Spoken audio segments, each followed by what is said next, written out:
This channel does not promote any violent, harmful, or illegal activities. All content provided by this channel is meant for an educational purpose only. Top quality और consistent performance के लिए सिर्फ silver pumps नाम याद रखना।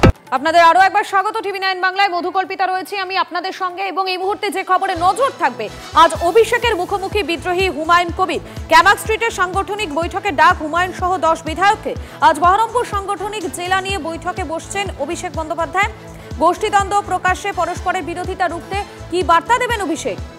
সৌরভ গুহ রয়েছেন আমাদের সঙ্গে টেলিফোন লাইনে। সৌরভ, বিস্তারিত জানাও। সুপ্রভাত। জেলাওয়ারি বৈঠক করছেন অভিষেক বন্দ্যোপাধ্যায়। আজকে বহরমপুর সাংগঠনিক জেলা নিয়ে বসবেন এবং উত্তর দিনাজপুর জেলা নিয়ে বসবেন। বহরমপুর সাংগঠনিক জেলা নিয়ে বসার ক্ষেত্রেই সব থেকে বেশি খবরের শিরোনামে যেই ব্যক্তি, সেই ভরতপুরের বিধায়ক হুমায়ুন কবির। স্বাভাবিকভাবেই প্রশ্ন জাগে যে আজকে হুমায়ুন কবির কি অবস্থান নিচ্ছেন। হুমায়ুন কবির কলকাতায় এসে পড়েছেন। 1:30টার সময় তিনি যাবেন ক্যামাক স্ট্রিটে। হুমায়ুন কবির হুমকি দিয়েছিলেন 15ই আগস্ট অবধি তার কথা না শোনা হলে তিনি নতুন দল গড়বেন। তার আগেই তিনি অভিষেক বন্দ্যোপাধ্যায়ের মুখোমুখি হচ্ছেন এবং তিনি সহ আরো 10 বিধায়ক এবং সংগঠনের সমস্ত লোকেরাই কিন্তু থাকবেন। গোষ্ঠীদ্বন্দ্ব মেটাতে একদা অধীর করে কি রাজনৈতিক ফর্মুলা বেঁধে দেন অভিষেক, সেদিকে নিশ্চিতভাবে নজর রয়েছে সবার। পাশাপাশি উত্তর দিনাজপুর জেলা দিয়ে শুরু হবে আজকের জেলাওয়ারি বৈঠক। ধন্যবাদ সৌরভ।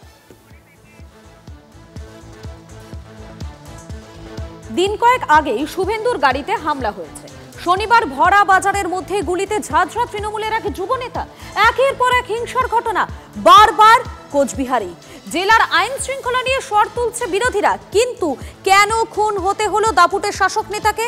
বোমাটা ফাটিয়ে দিয়েছেন নিহতের বাবাই। হত্যার কিনারা করতে একাধিক জনকে জিজ্ঞাসাবাদ শুরু করেছে পুলিশ, কিন্তু এখনো পর্যন্ত গ্রেফতারির সংখ্যা 0। আর অনেকের রুচি ছিল না আমার ওয়াইফ দ্বারা এই পঞ্চায়েতে, তাও অনেকের রুচি ছিল না আমার বাড়ি থেকে প্রধান হবে।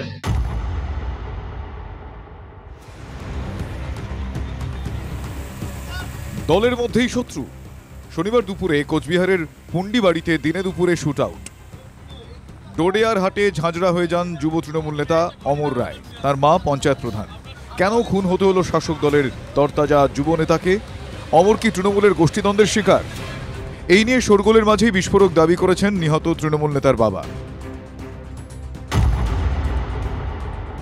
অঞ্চলে যদি কোনো আমাদের নেতা নেত্রীরা কোনো গন্ডগোল করে, কোনো যদি খাওয়া দাওয়ার ধান্দা করে, আমরা এটা বিরোধ ছিলাম পুরোপুরি। আমরা এটা করতে দেইনি কাউকে। কারো হয়তো স্বার্থ আঘাত হচ্ছে, এরা হতে পারে। আমাদের জন্য কারো কামাই হচ্ছে না, এটাও হতে পারে। কোনো নেতা নেত্রীরা যদি পয়সা দেয়, আমি পয়সা দেবো না, এটাও হতে পারে। এই ধরনের একটা ব্যাপার আছেই। আপাতমস্তক রাজনৈতিক পরিবার। অমরের মা পঞ্চায়েত প্রধান। নিহত নেতার বাবার দাবি, স্ত্রী পঞ্চায়েত প্রধান হওয়া ইস্তক অনেক শত্রু তৈরি হয়েছিল। ছেলের খুনে তাদের মধ্যে কেউ জড়িয়ে থাকতে পারেন বলেও তিনি ইঙ্গিত করেছেন। কংগ্রেসের গোটা ঘটনাকে বিজেপির দিকে টার্ন নিয়ে নেওয়ার যে যুক্তি গতকাল থেকে তৃণমূল কংগ্রেস দাঁড় করানোর চেষ্টা করেছে, তাতে অনেকটাই জল ঢেলে দিয়েছেন নিহতর বাবা। সব মিলিয়ে পুলিশের কাছে একাধিক তথ্য এসে পৌঁছেছে কিভাবে খুন হয়েছে এই অমর রায়। এলাকায় জমি মাফিয়াদের দাদাগিরির বিস্তর অভিযোগ। শাসক ঘনিষ্ঠ সেই মাফিয়াদের রোষে কি পড়েছিলেন যুবনেতা, সেই সম্ভাবনার দিকটিও উঠে আসছে। জট খুলতে একাধিক জনকে জিজ্ঞাসাবাদ করছে পুলিশ। যদিও দলের দ্বন্দ্ব উড়িয়ে এই খুনে বিজেপির দিকেই আঙুল তুলেছেন জেলা তৃণমূল সভাপতি। বিজেপি যদি এই ঘটনার পেছনে না যুক্ত থাকে তাহলে এটা অসম্ভব। 4টে ছেলে হেলমেট পরে গিয়ে নাম্বার প্লেট ছাড়া গাড়ি নিয়ে গুলি করে হত্যা করলো প্রধানের ছেলেকে। তার শত্রু কে থাকতে পারে? তার মৃত্যুতে কে লাভবান হবে?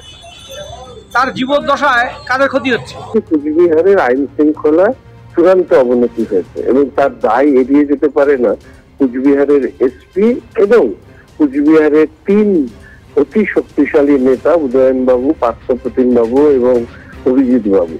আজকের যে পরিস্থিতি তৈরি হয়েছে, সেখানে শাসক দলের নেতার এইভাবে দিনে দুপুরে খুন হয়ে যাওয়াটা আসলে কুচবিহারের দুষ্কৃতির রাজেরই একটা চিহ্ন। যুব তৃণমূল নেতা খুনের প্রতিবাদে রবিবার পথে নামে তৃণমূল। দোষীদের গ্রেফতারের দাবিতে মিছিল হয়।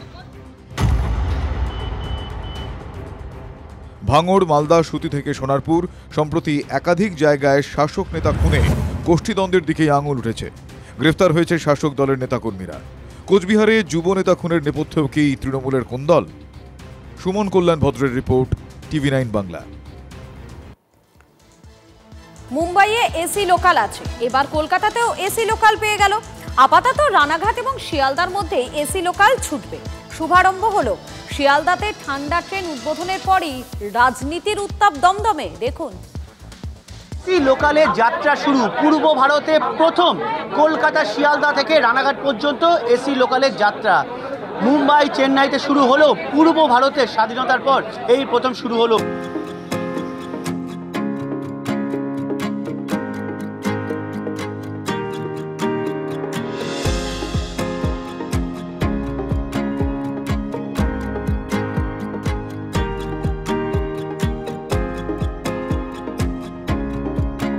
সেই গলদঘর্ম হওয়ার দিন শেষ। ধীরে ধীরে পূর্ব রেলের একাধিক লোকাল এভাবে বাতানুকূল করে তোলা হবে বলে ইতিমধ্যে রেলের তরফে জানানো হয়েছে এবং সেই কারণে রীতিমতো খুশি এখানকার ছোট ছোট পড়ুয়ারা। খুব শীঘ্রই শিয়ালদা বনগাঁ শাখাতেও এসি লোকাল চালু হওয়ার সম্ভাবনা। উদ্বোধনী দিনে এসি লোকালে নারী শক্তির জয় জয়কার। 100%ই গর্বের এবং আমাকে যে চয়েস করা হয়েছে এটার জন্য আমি অ্যাডমিনিস্ট্রেশনকে ধন্যবাদ দিচ্ছি। শিয়ালদার উদ্বোধনী অনুষ্ঠান সেরে এসি লোকালে চেপে দমদমে যান সুকান্ত মজুমদার। সেখানে তৃণমূলের বিক্ষোভের মুখে পড়েন কেন্দ্রীয় প্রতিমন্ত্রী।